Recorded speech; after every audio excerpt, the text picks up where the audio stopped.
12 commerce એકાઉન્ટન્સીમાં બોર્ડનું જે પ્રશ્નપત્ર છે આજે એની ચર્ચા કરીશું.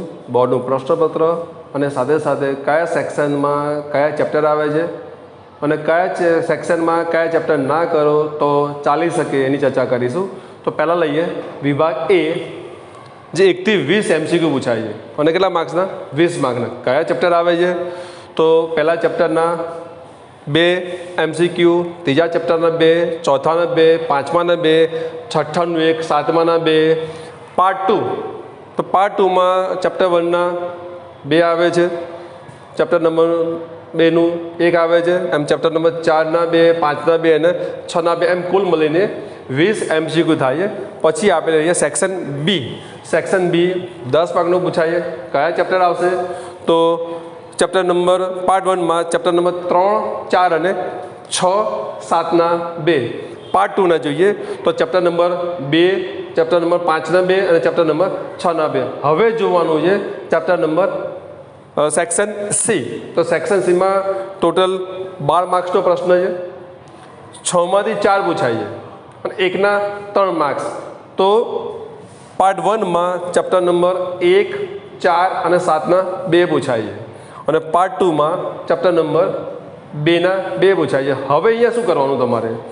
તો 1, 2, 3 ને 4, ચારમાંથી કોઈ પણ એક ચેપ્ટર ના કરો તો ચાલે, બિકોઝ ઓફ તમારે 3 લખવાના છે એટલે એક ચેપ્ટરને અહીંયા ઓમિટ કરો તો ચાલી જાય. હવે જોઈએ આપણે અહીંયા વિભાગ ડીમાં.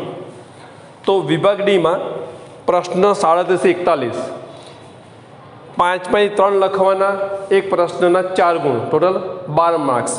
તો અહીંયા કયા ચેપ્ટર પૂછાય છે એ જોઈએ આપણે. તો ચેપ્ટર નંબર 3 પાઘડીના 2 દાખલા, પાર્ટ 2માં ચેપ્ટર નંબર 4, 5 અને 6ના 1 દાખલા. અહીંયા પણ તમે કોઈ પણ 2 ચેપ્ટરને ઓમિટ કરી શકો છો. કેવી રીતના? તો 5માંથી કોઈ પણ 3 લખવાના છે એટલે 2 ચેપ્ટર ના કરો તો ચાલે. પછી લઈએ સેક્શન ઈ, 42 થી 46, 5માં એ પણ 3 લખવાના છે. એકના કેટલા માર્ક્સ? 8, 8 તરી 24. કયા પ્રશ્નો પૂછાય છે? તો પાર્ટ 1માંથી ચેપ્ટર નંબર 5ના 2 પ્રશ્નો, ચેપ્ટર નંબર 6ના 1 પ્રશ્નો અને પાર્ટ 2માંથી ચેપ્ટર નંબર 1ના 2 પ્રશ્નો. અહીંયા પણ તમે એક ચેપ્ટર ના કરો તો ચાલે.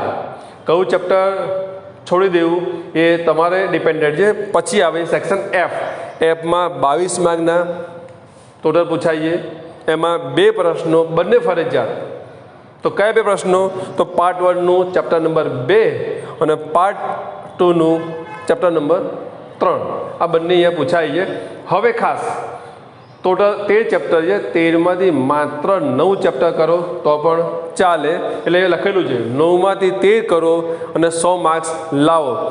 માત્ર 9 ચેપ્ટર કરો તો પણ તમે તમારા 100 માર્ક્સ લાવી શકો છો સેક્શન સીથી સેક્શન એફ સુધી. એટલે આનો એક શાંતિથી અભ્યાસ કરજો અને ઘણી બધી વસ્તુઓ તમે ન કરો તો પણ તમે તમારા 100માંથી 100 આવે. Thank you.